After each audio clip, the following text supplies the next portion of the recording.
HMS, Mr. Nicholson here. So what these are going to be is when we're cooking in class, these can be optional assignments for you guys that are DLI, or if you're in-person student, you just want to try this again at home and maybe add a little bit of a twist on it. So for those of you on DLI, this is an omelet that we're making in class this week. So the ingredients you'll need, or that I'm using, is I'm going to use 2 eggs. You can use 1 egg, 3 eggs, 4 eggs. Doesn't really matter how many. More eggs, the bigger the omelet. Some cheese. I'm going to use a bell pepper, part of an onion, and some ham. And the ham you could substitute out for like bacon, or you don't even have to have any of this stuff either. If you just want a cheese omelet, egg and cheese omelet, it's up to you.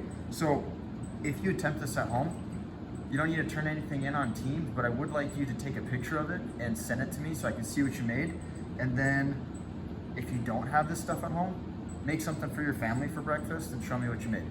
So the first step when you're cutting up this stuff here is the onion. Easiest way, so we want to get closer here, Mr. Hogan, is if you slide the knife like this through, and then once down the middle, that gives you really nice little small dice sections right there. That's probably the easiest way to cut up an onion right there. And then with the bell pepper, make sure your fingers are out of the way. You don't want your fingers going across, getting any sort of your finger in there, the omelet. And then just kind of put the tip of your knife down on a cutting board. Always make sure you're using a cutting board on your kitchen counters. And then just kind of drag it down.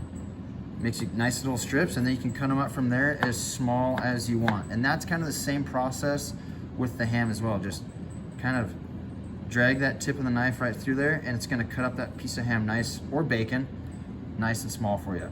So, you crack your eggs. Make sure you don't get any shell in there. Throw the eggs away after you're done, obviously, the egg shell. And then when you're making omelets, the better you stir this up, the better it's gonna be. So if you just leave it kind of yolk like that, it's gonna make kind of a weird omelet. It's not gonna be all the same color consistently through. Stir it up really well. And if you're gonna add salt and pepper to it as well, to your omelet, this is probably the best time to do it. It's gonna be kind of infused with that flavor in the egg. So, and then I'm gonna finish cutting this up and I'll show you the next step. All right, so the actual cooking part, all you really need is a little skillet. The size depends on how many eggs you have. You're gonna need a spatula. And then I put my stove here, I have it on about a medium heat. So I already have my pan heating up, and depending on what kind of pans you have at home, you might not need to use any sort of non-stick stuff. But for this pan, I gotta put a little bit of spray in here so my eggs don't stick to the surface. You could also use butter or coconut oil, whatever you prefer.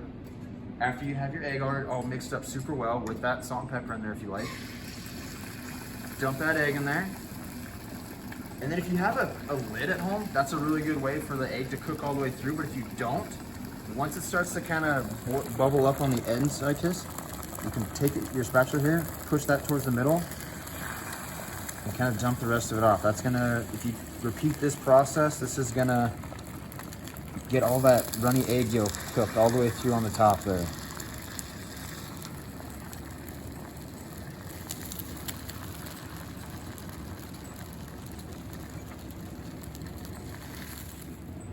All right, so once you have most of that egg yolk cooked all the way through, then you can take your ingredients that you already have chopped up over here and put it only on one side. Just one half of it, because we'll be folding it over. So add our cheese, add our onions to that side, our ham, and a little bit of our bell pepper. Get a little more pepper in there. Once you have that half loaded up, you're just gonna take the unloaded half, fold it over, center it in your pan if you need to, and then I like to leave a little bit of cheese left over just so I can sprinkle it on top.